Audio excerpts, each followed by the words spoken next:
supermarket flyers from innocent.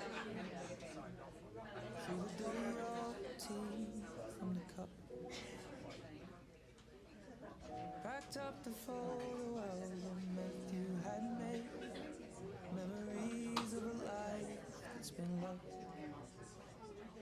Took the get well seen cars and stuffed animals. Poured the old ginger beer down the sink.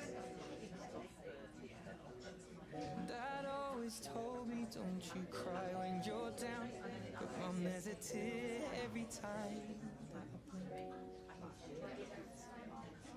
Oh, I'm in pieces, it's tearing me up.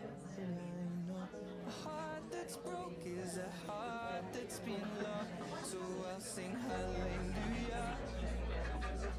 You are an angel in the shape of my mom. When I fell down, you'd be there holding me up. Spread your wings as you go. God takes you back. Say hallelujah, you're home.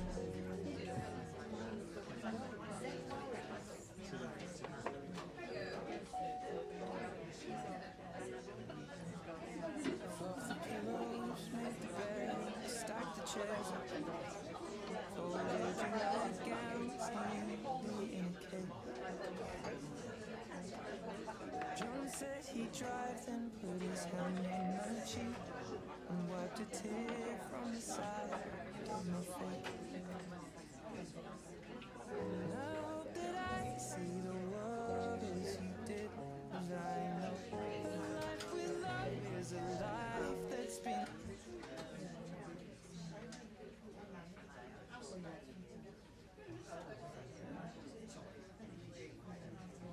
Who's your OCD?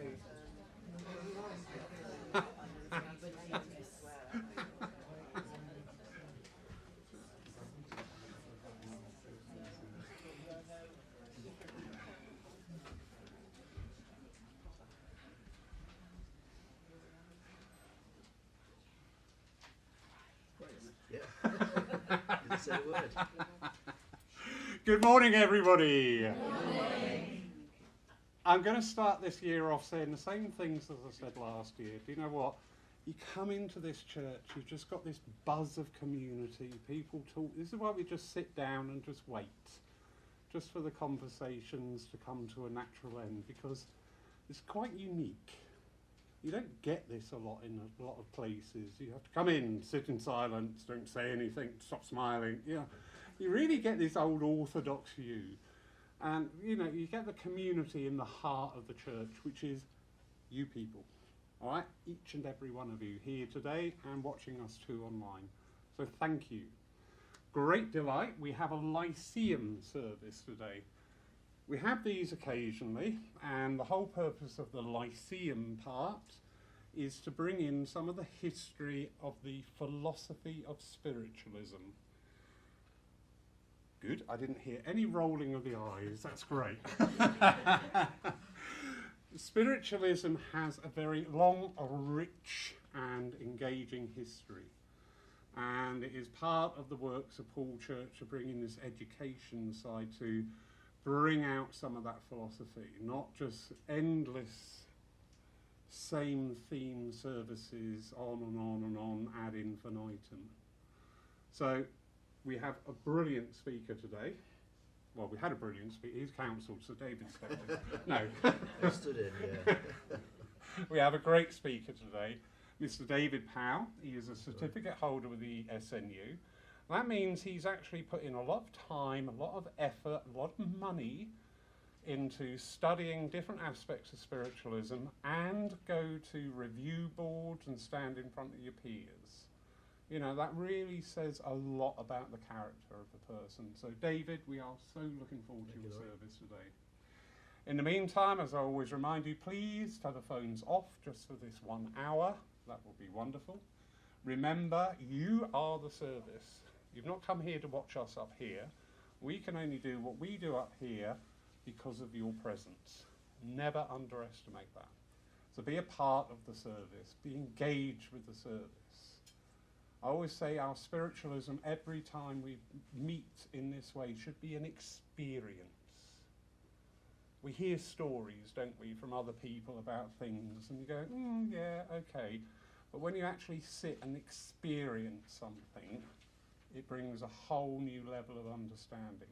So we invite you cordially to take this service today, see where we go, and do it all in the love and the understanding that life is eternal. Thank you. That's the end of the service now. I've gone on for far too long. There we go. I'd now like to ask David for the opening blessing. Thank you, sir. Well, good morning, friends. Good morning. Let's just take a few moments now just to link with one another and that great power of the Spirit. Great Spirit of love and light, as we join here this morning, we do so with thanks in our heart for this moment in time to join with one another in that spirit of friendship, of community, of companionship, as we allow the memory of those of our friends and loved ones who have gone before us to fill our hearts and our minds, as we allow that memory to overflow and perfume this very room, this very space, as we extend that loving invitation to them, that they may draw close, that they may share this moment in time with us, and in the giving of those messages demonstrate that great and eternal truth, that there is no death but that of the body. We think also of those ministering guides and helpers who enable and empower that communion, and who come forward on your behalf with your words of inspiration, of upliftment, of truth. And we welcome them here too, with open hearts and open minds, asking that each person here present may be touched in some way by your light and by your love. And so, Great Spirit, now as always, we leave this service in your care and in your keeping. And in doing so, we know that all that will be said and done will be in accordance with your light, your love, and your truth. Amen. Amen. Thank you, David. Beautiful. And now, if you care to, please join in with saying the Lord's Prayer. Our Father, who art in heaven, hallowed be thy name. Thy kingdom come, thine will be done, on earth as it is in heaven. Give us this day our daily bread, and forgive us our trespasses, as we forgive those who trespass against us. And leave us not when in temptation, but deliver us from evil. For thine is the kingdom, the power and the glory, for ever and ever. Amen. Thank you. And we now move into that part of our service which we dedicate to the art of healing. Healing is not a mystical art. Healing is not something that you have to have in your bloodline to be able to do. Healing is just expressing love. It is as simple as that. Every mother and father knows and understands this in their heart. That there, that kiss on the knee brings about that healing touch. But we here as spirit in the flesh, we can send out our energy, our thoughts, our prayers for upliftment, for healing, for reconciliation. All these things act in the art of well-being for others. So during this part of the service, we invite you just to sit quietly, send out your thoughts to wherever you are drawn. It is your energy, it is your love that you are sending. Send it wherever. And if there is anybody at this time in particular need of this group concentration of energy, please just raise your hand. And when I point to you, simply call out their name. That is all that is required. The intelligence and the understanding of the spirit world will act in accordance. So enjoy this time now, please. Enjoy this relaxation. Enjoy this being centred and focused purely on you. Thank you.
Divine and infinite Spirit, God of our own understanding, we thank you for this time and this reminder that we are all healers at heart. We all have that ability to do, to say, to act, to perceive anything wherever there is a need, to bring about upliftment, to bring light into somebody's day, and to spread love from our hearts. Amen. Now I'd like to hand over to David for the Lyceum part of the service. I've just spotted the book that you've got there and I'm just like, yes! I've actually got two. Well, that one I've just received as a Christmas present, Excellent. So thank you. You're very welcome. Well, it is an absolute joy and a delight to be with you once more, and especially on this Lyceum service, which is a particular favourite of mine. You probably can't see, but I've got two books up here and I've been completely torn over the last few days as to which one I'm going to read from, and I made a decision about 5 minutes ago. So we're going to go with a book called Mediumship Touching the Stars by Eileen Davies, and if you haven't seen Eileen, she's based up in Aberdeen, absolutely wonderful all-round medium. I'd like to share with you a short passage of writing called The Trance States Explained.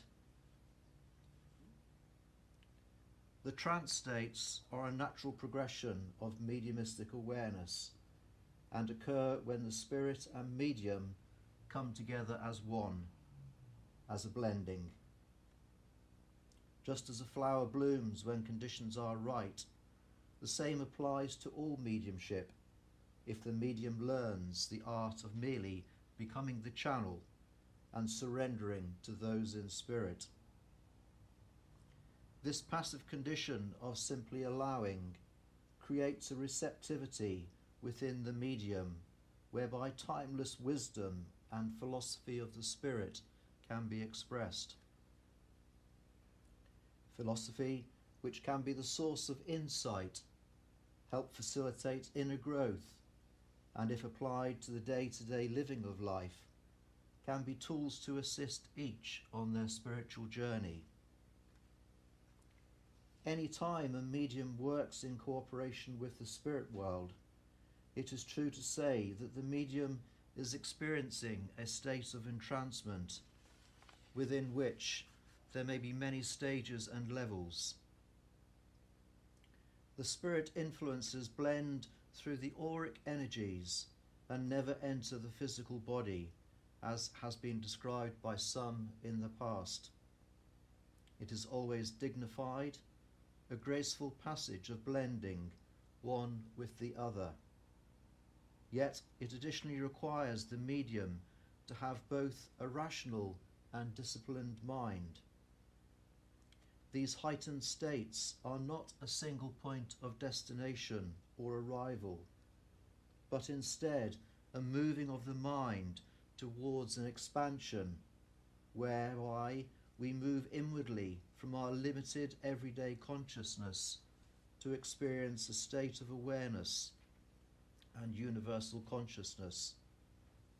The result of this process is to be at one with the spirit and the totality of life itself.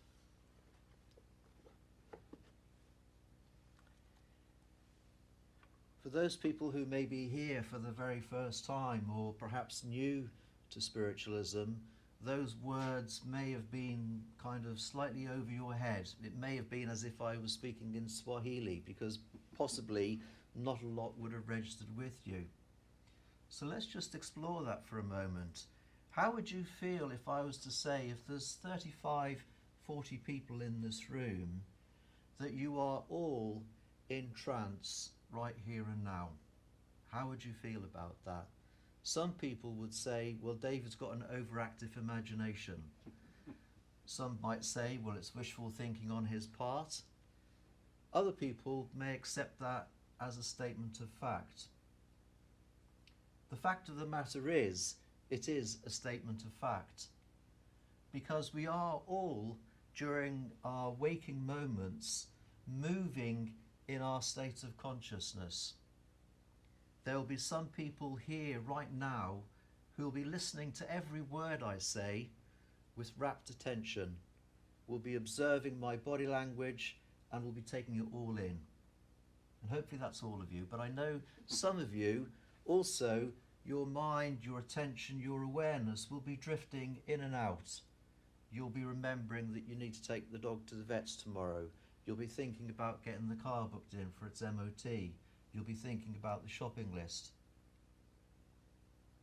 And as I'm talking, there may even be some people who kind of go into that very quiet space of awareness where you're not quite asleep, and if anybody does fall asleep, don't worry, I will throw a book at you.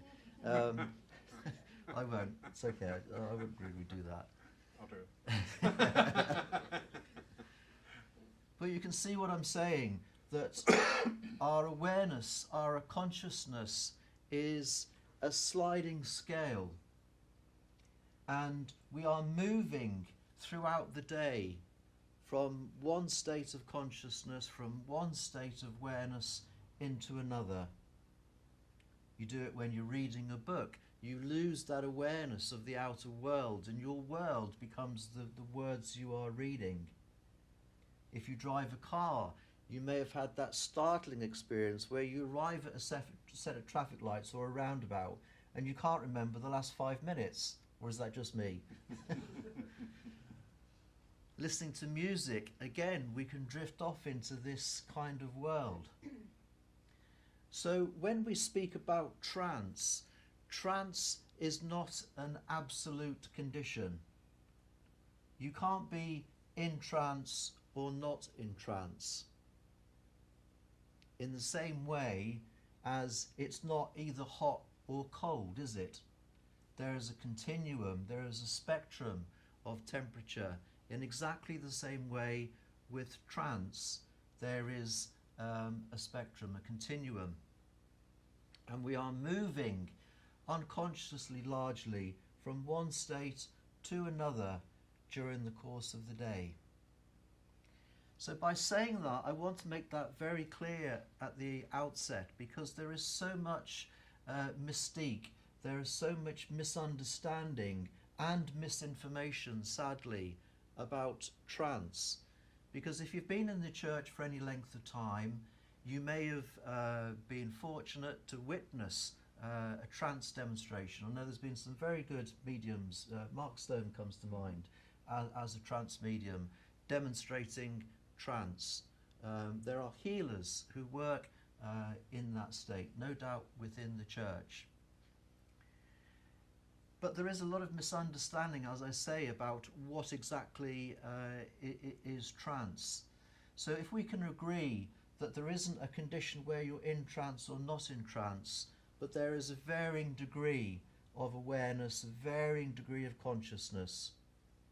And if you hold that kind of in your mind as a kind of outline model, it will kind of help as we move forward.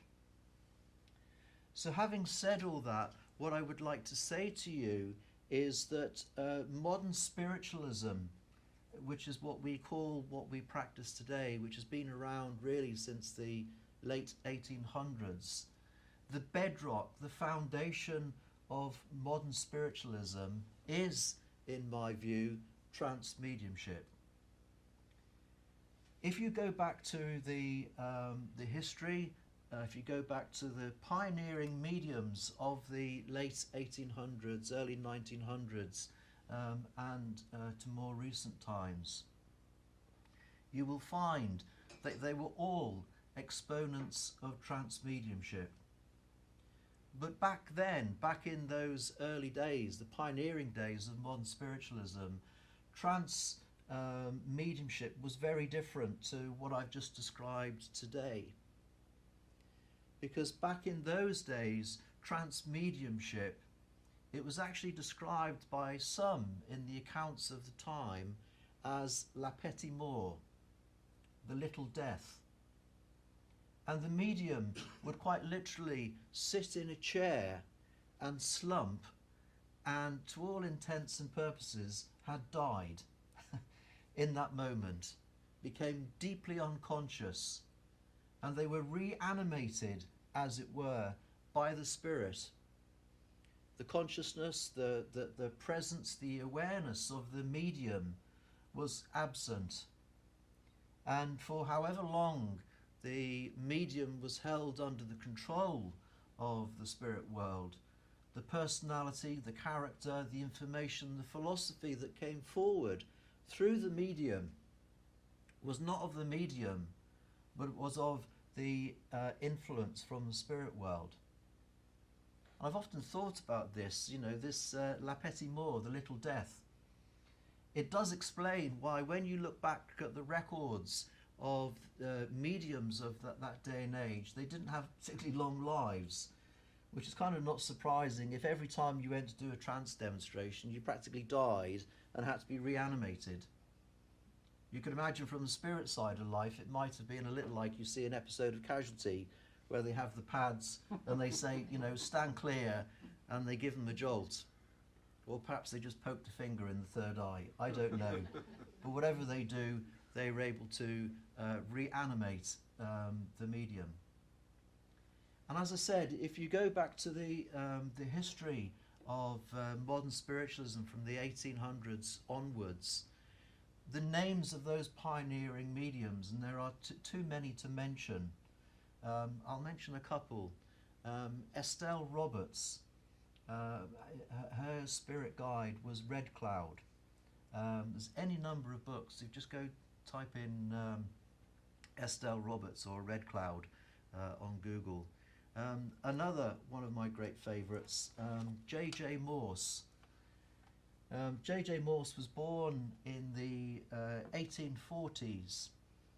He was orphaned very quickly. His mother died when he was 4 years old, and his father died when he was 10. He was uneducated. He left school at the age of 14. He ran off to sea. When he came back from being at sea, he was a pot boy, basically washing up pots and pans in a pub. And yet, he, by accident, it seems, became interested in spiritualism and went to a séance. And on his first attendance at this séance, not as a medium but as an observer, he himself fell into this trance, this death-like state, and spoke for some considerable length of time on this incredible philosophy from somebody who'd had no education and left school at the age of 14. And people were astounded and amazed at the richness, the diversity, the depth, the integrity of what was being shared. And for the remainder of his life, up until 1919, he would go into that trance state, and the spirit world and those who worked with him would bring through the most incredible philosophy, wisdom, guidance for life. Some of that is contained within these two books, which you can buy as a single book. It's called Practical Occultism and A Spirit Interviewed. I could spend the rest of this morning just reading from this book. You'd probably soon get bored. But if you haven't read it, I encourage you, if you're interested in modern spiritualism, if you're interested in trance mediumship, just the wonderful philosophy, have a look at this. The language is very much of the 1800s. But when you read this, and you have that realization that this is coming from a gentleman, a man who left school at the age of 14 with no education, was a potboy washing up dishes, and yet this most incredible, articulate, fantastic philosophy is being delivered through him from the intelligence, the love of the spirit world. Again, if you look at the history of what was going on within spiritualism in the late 1800s and 1900s, they had physical mediumship, like we would regard as science fiction if we observed it this day and age. And I know if I talk about physical mediumship, people will be thinking, well, I'm not quite sure what physical mediumship is. Excuse me, tail end of a cold. Physical mediumship is where the medium, the spirit world working in conjunction with the medium, are able to produce something which is apparent to the physical senses of everybody present. And I hope you all had breakfast and it's all settled, but possibly one of the most striking demonstrations of physical mediumship would be what they would call materialization. And a medium would sit in a chair, would go into a very deep unconscious state, and ectoplasm would be exuded from the medium's body, and it would pool on the floor, and from this pool of ectoplasm would build up the fully materialized form of a loved one. Not only that, the loved one would then walk round the room and shake hands with people. Now I know some of you might be thinking, well, sorry, that just sounds a bit too far-fetched. But if you read, as I have, the history of spiritualism of that age, examples like that and many other incredible demonstrations are given.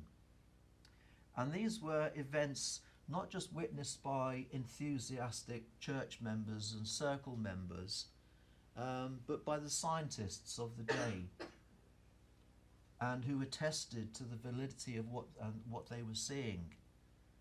Again, this may stretch your imagination, but there are accounts of grand pianos being levitated, of a medium, D.D. Home, walking out of one window on a 3-story building and coming back in the other. All of this was achieved through the foundation of trance mediumship. And I know, as I said, if you've been in the church for any length of time, you will have seen trance demonstrations, but not of the kind that was taking place in the 1800s and 1900s. And you might be thinking to yourself, well, why is that? Why can't we have these fully materialized spirit forms and tables and chairs being levitated and all the rest of it? Well, like all things, mediumship has evolved. The world has evolved. At that time of the 1800s and early 1900s, there was possibly a greater need for demonstrations of that kind to be able to get people's attention. And I think it's fair to say, if we look back at the 1800s and early 1900s, the level of education, the level of awareness, the level of general intelligence in the population at large was such that you would need a gross physical demonstration to be able to get people's attention, to be able to give them that convincing demonstration of the reality of the spirit world. But as I said, it's probably not very healthy for mediums to be put into that death-like state and reanimated. And what is being witnessed nowadays is more of what we call a conscious cooperation. If we go back to what I was saying right at the very beginning about this sliding scale of awareness, this sliding scale of consciousness, that the spirit world, when they are entrancing a medium, are working in a much lighter state of entrancement. And I believe if you ask any honest and self-respecting trance medium, they will say to you that they're not in a deeply unconscious state. There is still a degree of awareness of where they are, but it's at a much reduced degree and level from our normal waking consciousness. And I know I'm keeping my eye on the clock because I've got a tendency to rabbit on this subject because I'm very passionate about it. But I know from my own experience on two levels of the profound impact that trance mediumship has had on my own development, and it is fundamental in me being here today. Because as a young child, in my 8, 9, 10 years of age, that kind of age, my uncle was mediumistic, and he never used to call it trance.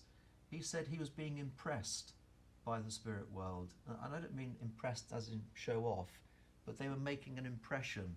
And I actually quite like that, because I think it's a more apt and a more honest description. So he would sit on a Sunday afternoon and all the kids on the floor and all the grown-ups, and he would seemingly go asleep for a few moments, or for half an hour or so, and different spirit communicators and characters would impress their personality, impress their character through him. And as I got older, I thought to myself, as you do when you grow up and you lose that childhood innocence, is it just my uncle? Is he just pulling some funny faces and putting a funny voice on? Those questions come up, don't they? I really knew the answer to that question, because what would happen when a communicator came in, a spirit came in? There was one particular communicator called Henry, who was a blacksmith, and the air inside my uncle's and aunt's front living room would become as if you were in a foundry. It would become acrid, like that.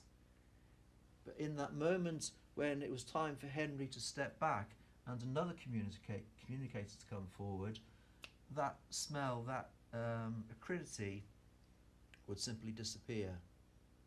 And one of the other communicators who used to come in was a Japanese girl who drowned. She was from a fishing family, and she drowned.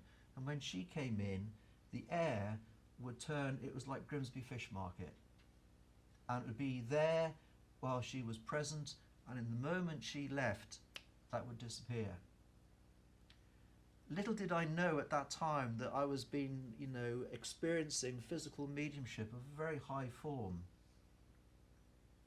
And that caught my attention, even as a child.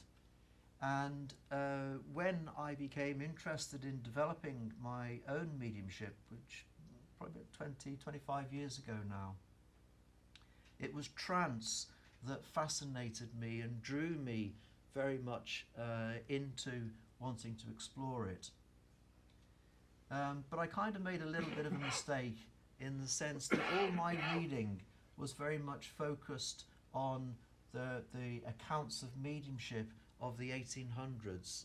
And I found myself greatly disappointed that I wasn't falling into this deeply unconscious state where I was oblivious to everything that was going on, and instead was in a much lighter state. And only in the matter of the last year or so, I've actually been dedicating time. I've got a circle of 8 people who sit for me now to explore this trance state, and to, as Eileen was saying in her book, to find that ways and that means where we are able to let go of this conscious control of our life, of our thoughts, and to surrender ourselves to a greater degree to that intelligence, to that wisdom, to that love of the Spirit.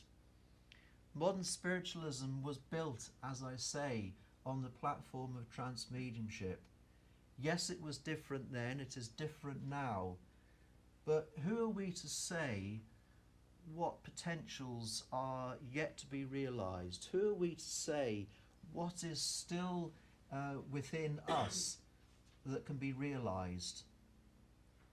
And as I said to you right at the very beginning, you are all in varying degrees of trance right here and now. You are all in varying degrees of consciousness. You don't need to be a trance medium to experience the closeness of the Spirit. You don't need to have badges and labels and descriptions to feel the closeness of your loved ones.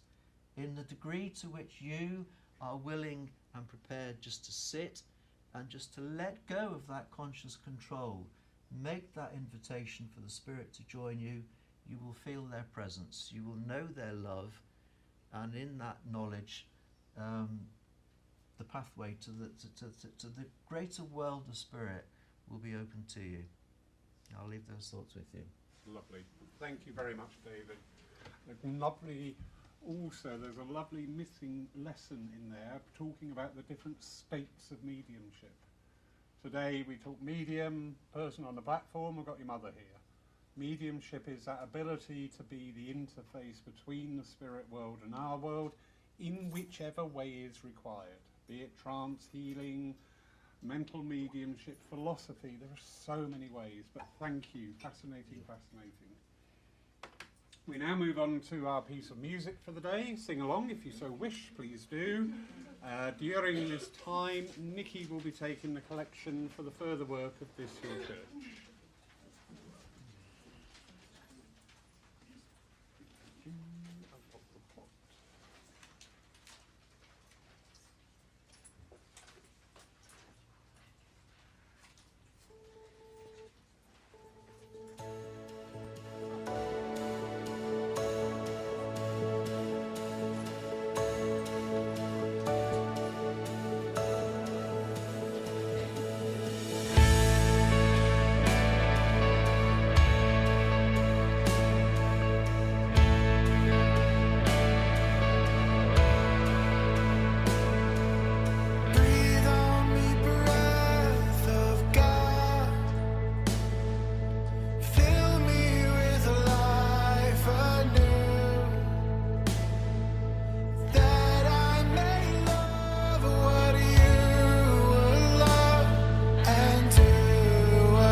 So before I hand over to David for the demonstration of evidential mediumship today, as we would always remind you, this is about you.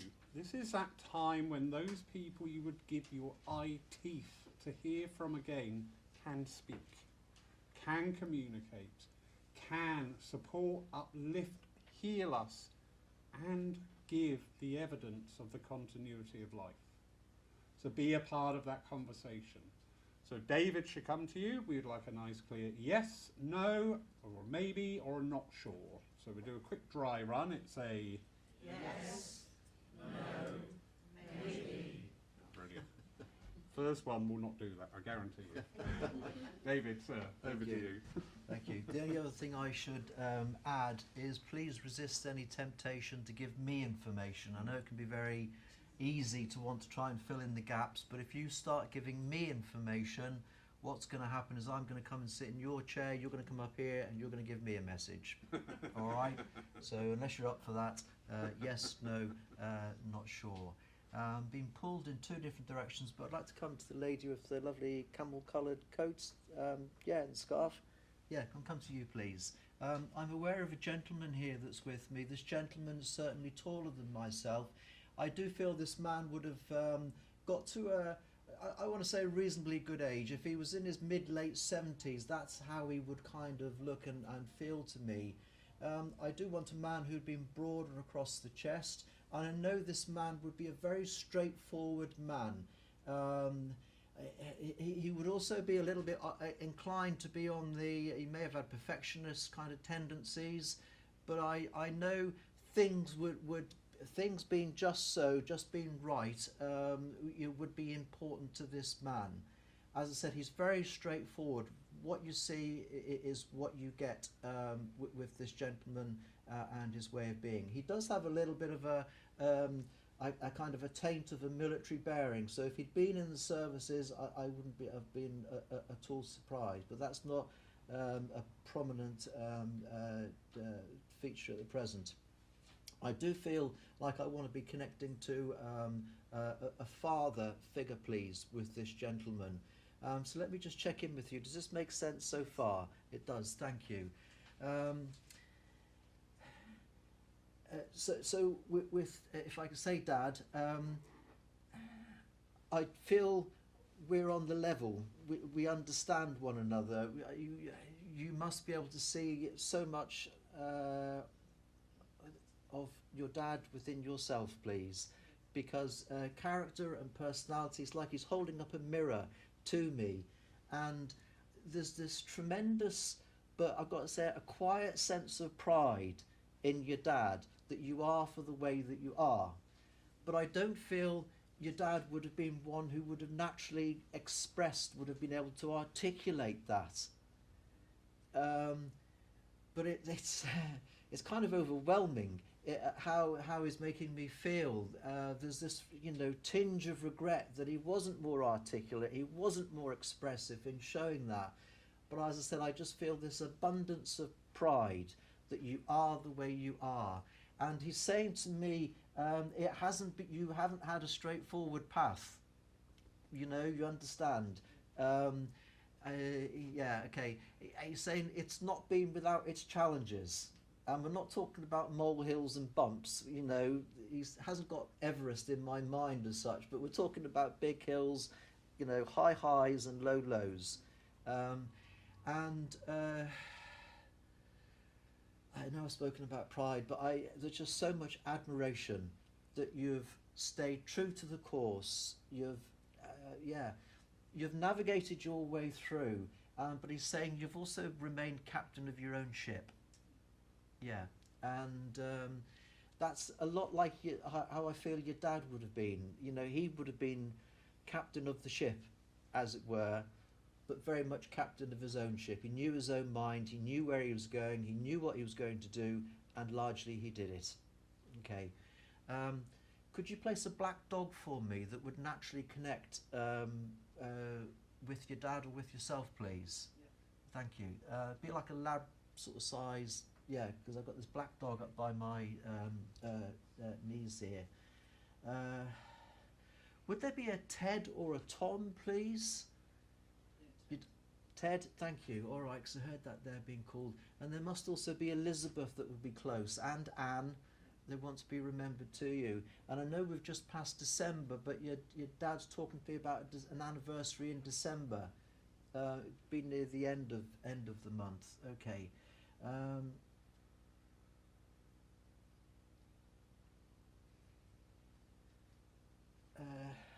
right, okay, just conscious of time, so I need to move on quickly. I could stay with your dad all day because he's a brilliant communicator.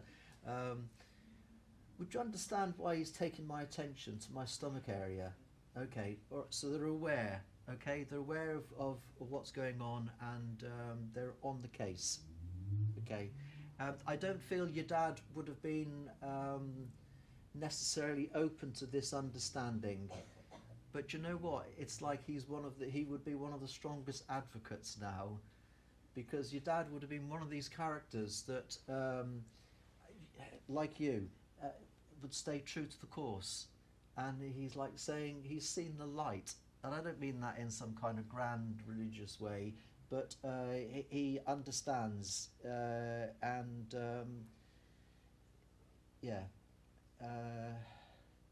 but you must do something in the way of advocacy as well. You must speak for other people or do things for other people. Thank you. Isn't they clever? It's just giving you the thumbs up for that. Keep on going with that, because it's important, but you don't understand how important it is. That's what he's wanting to say. It's like you've got a whole team of people from the other side of life who are around and are arrayed around you in support of what you're doing. You won't necessarily understand this, but what you're doing is a very high healing level, but not in a conventional way. And they're just wanting to acknowledge that. So you've earned your stars, many times over in heaven, so don't be worrying about that. All right? Could I leave your dad's love with you and the black dog and say the whole host of others who are working with you? So thank you. We're privileged to have shared that with you. Could I jump over to the lady with the blue? Yes, just caught your eye. Thank you. Hi, you were in a little state of entrancement there, weren't you? I could see you were kind of just slipped away just for a moment. I've got a gentleman here that's with me. This gentleman, I would say, is more around about my height. I do feel he would have kind of shrunk down a little bit before he would have passed. But I do feel I've got a man here who would have had a good innings on life. So he's very much, it's difficult to put an age to this man, but I know if I said he was 83, he'd be more like, in the way he was more like a 70-year-old, because I've just got this eternal optimism. That's what I feel with this man, and his youthfulness belies his age, if I could put it like that. I do feel very much I want to be connecting with a dad, or a father figure, please. But as I said, he's quite a compact man, very down to earth, very natural. I would feel that I would be most at kind of home in nature, in the garden. And I know also this man's got a very practical ability. So, he could have worked with his hands. He could have got things done. Could you understand this gentleman, please? You don't understand this man. So when I said I'm feeling fatherly, if we cover all the bases, I've got actual father, a father-in-law. We could even stretch to grandfather if it was a close grandfather who was like a father to you. Oh, well, that's interesting, isn't it? Okay. David's Tom sat-nav is off beam, so what are we going to do about that? Let's just check. Would anybody else please understand this description of this lovely gentleman? Don't be shy to put your hand up and say, yes, I understand this man. Let me just give you a quick recap then, shall we? So he's round about my kind of height, maybe a little bit smaller. He's a small framed gentleman.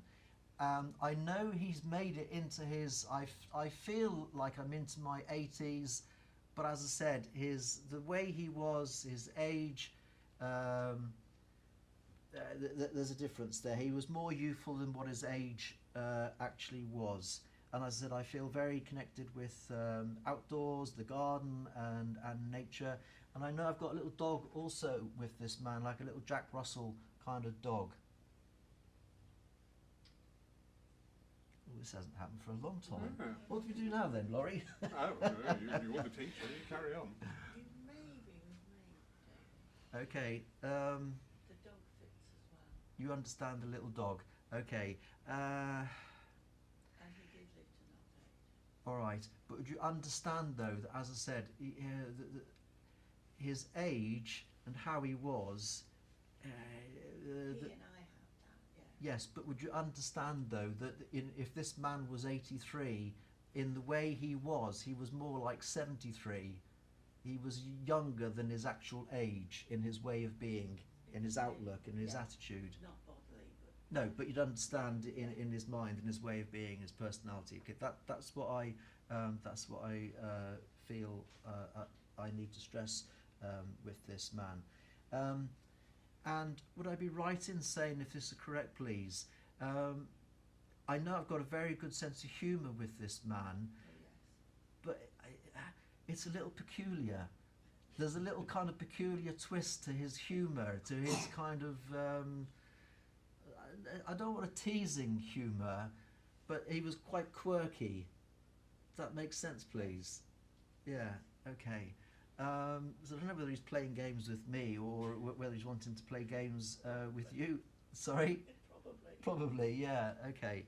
But it's this quirkiness also that I need to address. Okay.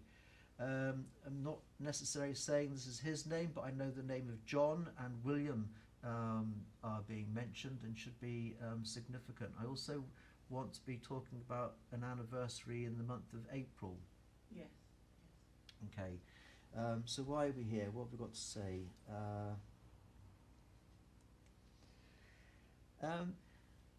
He's been showing me lacing up boots, so I know this is symbolic, but you must understand that you've been lacing your boots up, as it were. Yes. So I would take that to be, as in a preparation. You've been getting ready, you've been preparing for either a new venture, a new chapter, a new beginning. I know we're into the new year, so we all kind of make these commitments. But this lovely gentleman is,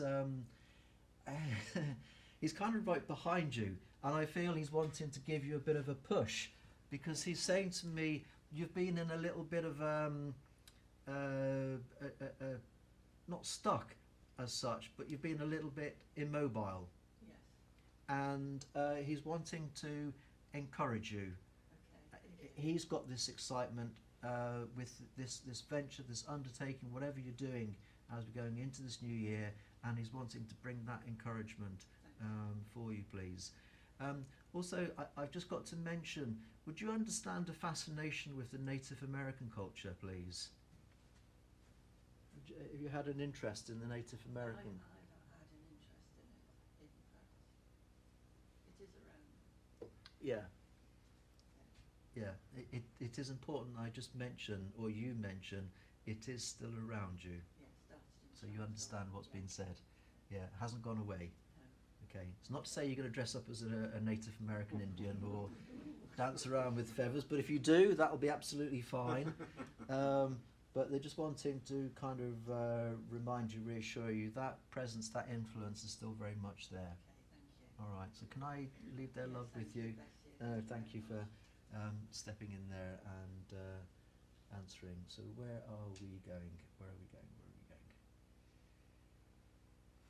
Could I come to the lady right at the back, please? I'm not sure if it's a green or a grey or possibly blue. I'm a man, I'm partially colourblind. We only see in primary colours, so it could be anything almost, but it looks lovely.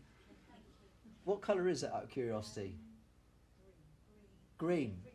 Oh, I wasn't far off, was I? Yeah, thank you. I'm aware of a gentleman here that's with me, and the first thing I'm aware of with this gentleman is I feel I would have had problems with my chest because I feel a little bit out of breath, a little bit laboured with my respiration. I do feel this man would have been taller than me, but I don't feel particularly elderly before I've passed to the spirit world. I do feel as if I've been a bit shortchanged in you know what I had as a ticket, as it were. He's a very down-to-earth gentleman. I don't feel there's any kind of airs or graces. You know, I feel very much he would have been comfortable, as I said, without frills or without fancy. So this is a man of plain appetites and just very grounded in his nature. And I feel I want again to be connecting with a father. Could you understand this gentleman, please? Yes. You can understand that as Dad? Yes. All right, thank you. There is an aspect to your dad where it's either him being reserved or there was a quietness to his nature. I don't feel he's a man who would have been of many words. You know, there's a quietness I feel. It's not to say he wasn't expressive, but there's a quietness with your dad. Could you understand that, please? Yes. And if I was to say to you, he could be not lost in his own world, but he would have that kind of ability to be a little bit detached. And would you understand also, you'd recognise that too in yourself? Yes. Because this is why your dad's wanting to share this. Okay. I spoke earlier on about having experiences, but your dad's wanting to kind of draw your attention to the fact that you've been having experiences of the spirit, Yes. of the closeness, of the reality of that. And again, I don't feel your dad would have been necessarily open to all of this kind of understanding when he was here. It would have been very much in the realms of mumbo jumbo and fairies at the end of the garden. It would have been that kind of conversation if you tried to talk to him about this. But again, like the other gentleman, he's kind of seen the light, as it were, and I feel there's tremendous sense of encouragement for you to go with the flow, to be accepting, to be open to what it is that can be shown to you. Okay, I know they're talking about an interest in healing. So if you haven't yet discovered that, well, Dave will do a prediction. You will do shortly. But also, they're showing me writing. So if you haven't been exploring that, inspirational writing, surrendering to that thought flow, is another form of transmediumship. Okay, so you're involved in that. Yeah, I know that to be the case. So your dad is wanting to encourage you, okay, because, yeah, all right. You know that expression, I don't know if it's one I've made up, having like lead boots on. If anybody's been holding you and keeping you on the ground, you know it's been yourself, don't you? Sorry, there's a bit of a finger wag there, but I feel your dad was giving a little bit of a finger wag like that, because he can see that potential, he can see that wonderful ability and all this creativity and all that can come forward, but it's like you've been clod hopping in your lead boots. So he's wanting to encourage you, please. It's time to let go of the lead boots. All right.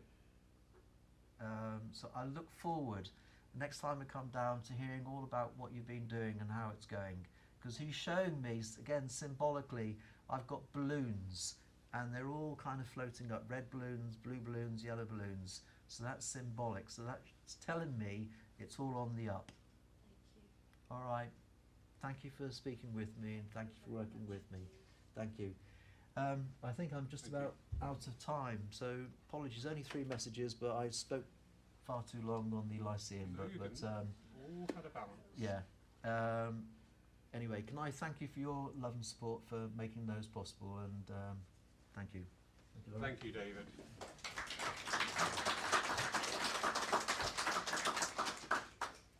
Few notices for the week. Next Saturday we were due to have a workshop with Jamie Williamson. We're now postponing that till later in the year. A bit too close to Christmas, I think, is probably explain the numbers. So look out for that. That will be coming out a little bit later in the year. On Tuesday at 7 o'clock we have a gong bath with Scania Price. On Wednesday we have 2 open circles, one at 3 p.m, which is all about healing, Alison. And at 7 o'clock we have an open meditation circle. Open to everybody, open, and is entry by donation for those events. Our online crew, please remember, on Saturday at 2 o'clock we have our 3-hour workshop with Angela Foster on chairing skills for spiritualist churches. And don't anybody say, are you going on that, Lawrence? On next Sunday, 11 o'clock, I'm actually going on it. Next Sunday, 11 o'clock, our service is taken by Jamie Williamson. On Friday the 26th of Friday week, we have our first bereavement group of the year meeting. That's at 11 o'clock. Again, open to everybody, and it is by donation. And I'd like to invite David now, please, for the closing blessing. Thank you, Sarah.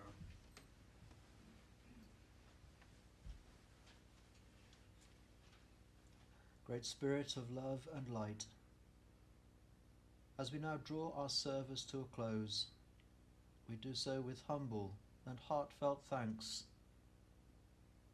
for this wonderful opportunity to have joined with one another and with those of our friends and loved ones who were able to join with us to pass their messages and demonstrate their continuing presence and their knowledge of our lives. We ask that as we each now go our separate ways, that we may be kept safe and well, and forever guided and inspired to walk in pathways of light, of love, of service to one another, and that each in their own way may be guided and inspired towards that fullest, most perfect realization of their spiritual potential, their power and their purpose, and that we all, individually and collectively, become that greatest manifestation of your light and of your love. And so we leave ourselves, as always, in your care and in your keeping until we meet again. Amen. Amen. David, thank you so much. Thank Nobody you. takes a Lyceum service better than you. Seriously. Wonderful, wonderful, wonderful. Before we go, this church is made up of many, many facets. All right? I know I have the very great privilege of being the figurehead, and it's about time we got a new one, quite frankly, because this one's getting a bit fat and old. But it is only made able by the wonderful people that support our church, by your attendance, by you being here today, you're supporting the church.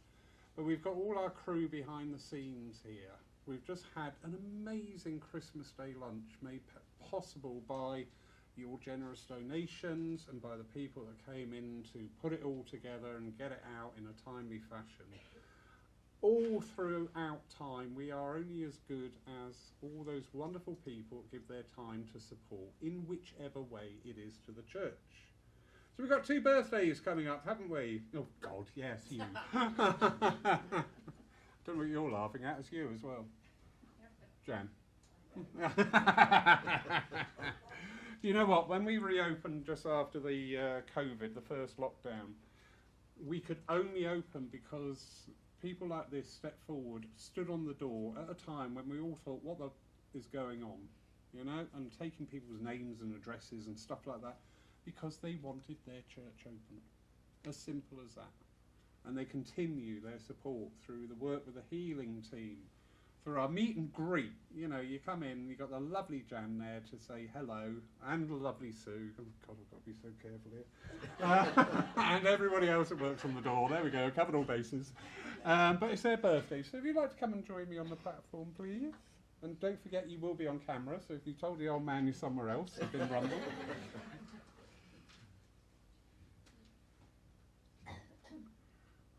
Age before beauty. Oh, bloody hell. Oh, bye.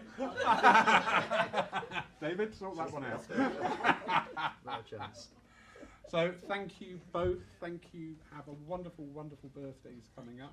Thank you for what you do for the church and supporting other people. We got you a little something. Oh, thank you very much. There we go. Thank you. So there we go. On behalf of the church, happy birthday. And happy birthday. So quick round of happy birthday to you. Happy birthday to you. Happy birthday to you both. Happy birthday to you. Thank you.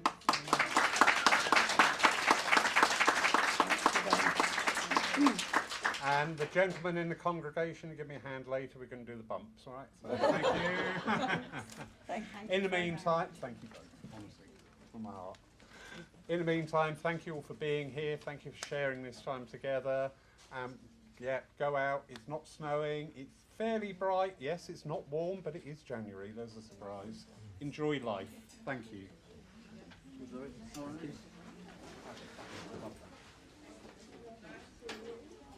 Long days, probably.